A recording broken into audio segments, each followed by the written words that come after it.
Узартып берсин суранабыз. Экологияга да жакшы болот атпайбы? Бышык жаңы болуп, жакшы болот экен. 2026-жылы кайра квота берилеби?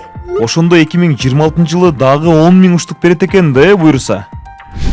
Квота маселеси боюнча өзүңөр да так маалымат берсеңер жакшы болмок. 2026-жылы көбү берилбейт деп жатышат. Негативди токтоткула жарандар. Биринчиден бул нерсени биздин эле өкмөт чечпейт. Муну ЕАЭС өкүлдөрү чечет. Биздин өкмөт ошондой эле 2025-жылга 15 000 сураган. Тилекке каршы 10 000 эле берди. Эми сураныч 2026-жылкыга дагы квота талап кылгыла.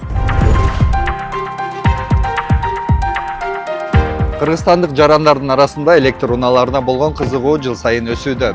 Жарандар экологиялык жактан таза жана күйүүчү майды үнөмдүү колдонуучу транспортты көбүрөөк тандап жатышат.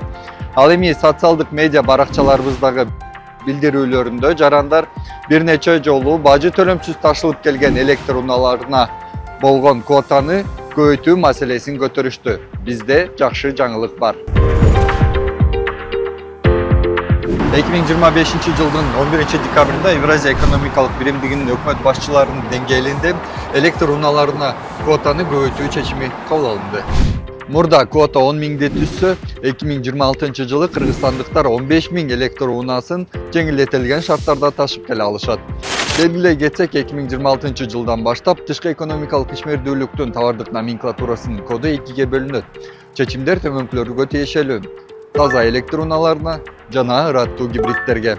Бул жарандардын шарттарын жакшыртууга жана экологиялык жактан туруктуу транспортты өнүктүрүүгө багытталган дагы бир кадам.